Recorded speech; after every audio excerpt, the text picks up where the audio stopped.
राष्ट्रीय ओबीसी महासंघातर्फे ओबीसी समाजाची जातनिहाय जनगणना करण्यासाठी ओबीसी योद्धा रवींद्र टोंगे यांच्या चंद्रपूर जिल्ह्यातील वेंडली गावातून ओबीसींची जनगणना करावी यासाठीची जनजागृती अभियानाची सुरुवात करण्यात आली। केंद्र सरकारनं अनुसूचित जाती अनुसूचित जमाती सोबतच ओबीसींची जातनिहाय जनगणना करण्याचं जाहीर केलं होतं। प्रत्यक्षात या संदर्भात 22 जानेवारीला राजपत्र जारी करण्यात आलं। 1 मे पासून स्वघर गणना सुरुवात झाली आहे। जनगणनेसंबंधी 33 प्रश्नावली सूची जाहीर करण्यात आली आहे। 12व्या क्रमांकावर अनुसूचित जाती आणि अनुसूचित जमातीचा स्पष्ट उल्लेख करताना इतरांसाठी अन्य शब्दाचा वापर करण्यात आला आहे। मात्र ओबीसींचा स्पष्ट उल्लेख टाळण्यात आल्यानं जातनिहाय जनगणनेचा प्रश्न निर्माण झाला आहे। देशाच्या विकासात कुणाचे किती योगदान आहे हे जाणून घेण्यासाठी कुणाची संख्या किती आहे ते समोर येणं आवश्यक आहे। त्यासाठी ओबीसींची जातनिहाय जनगणना होणं आवश्यक आहे। यासाठी राष्ट्रीय ओबीसी महासंघानं गावागावात जनजागृती अभियान सुरू केलं आहे। मागण्या मान्य न झाल्यास दिल्लीच्या रामलीला मैदानावर देशव्यापी आंदोलन करण्याचा इशारा देण्यात आला आहे। केंद्र सरकारने 30 एप्रिल 2025 ला केंद्रीय मंत्रिमंडळाने निर्णय घेतला की ओबीसी समाजाची जातनिहाय जनगणना करणार। परंतु प्रत्यक्षात भारत सरकारचं राजपत्र निघालं 22 जानेवारी 2026 ला।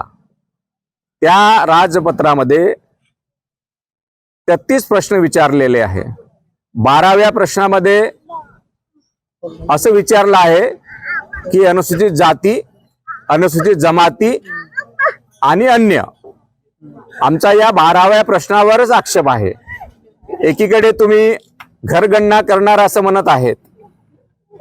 1 एप्रिल पासून घरगणना सुरू 1 मे पासून घरगणना सुरू झाली।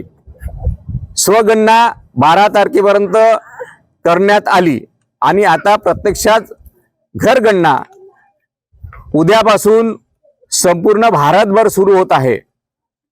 यामध्ये 12व्या क्रमांकावर अनुसूचित जातीचं मुखियाचं नाव आहे, अनुसूचित जमातीच्या मुखियाचं नाव आहे आणि ओबीसीचा कुठेही उल्लेख नाही आहे। म्हणून आम्ही राष्ट्रीय ओबीसी महासंघातर्फे वेंडली या गावातून, जिथे रवींद्र टोंगे यांनी 21 दिवस उपोषण केलं होतं चंद्रपुरामध्ये, या राज्याचे मुख्यमंत्री उपोषण सोडवायला आले होते। त्यांनी सुद्धा त्यावेळी आश्वासन दिलं होतं की ओबीसी समाजाची जातनिहाय जनगणना होणार आहे। परंतु प्रत्यक्षात आम्हाला साशंकता आहे। 2011 ला सुद्धा केंद्र सरकारने जातनिहाय जनगणना करतो म्हणून असं आश्वासन दिलं होतं, परंतु प्रत्यक्षात जातनिहाय जनगणना झाली नाही। आता सुद्धा 2027 फरवरी पासून प्रत्यक्षात गणना सुरू होणार आहे। या गणनामध्ये ओबीसीचा कलम असणार आहे की नाही हा आमच्या सरकारला सवाल आहे।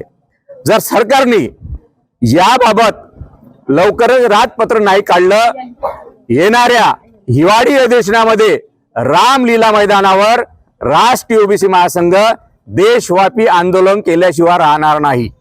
जय ओबीसी, जय ओबीसी, जय ओबीसी, ओबीसीची जातनिहाय जनगणना। 1931 पासून आमची जनगणना झालेली नाही, तरी त्यासाठी आम्हा सर्व ओबीसींची एवढी मागणी आहे की आम्हाला आरक्षण मिळावं आणि आमची ओबीसीची जनगणना झालीच पाहिजे।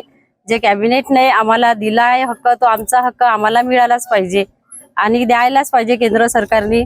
त्यासाठी आम्ही हे हिवाळी आंदोलन सुरू करत आहे।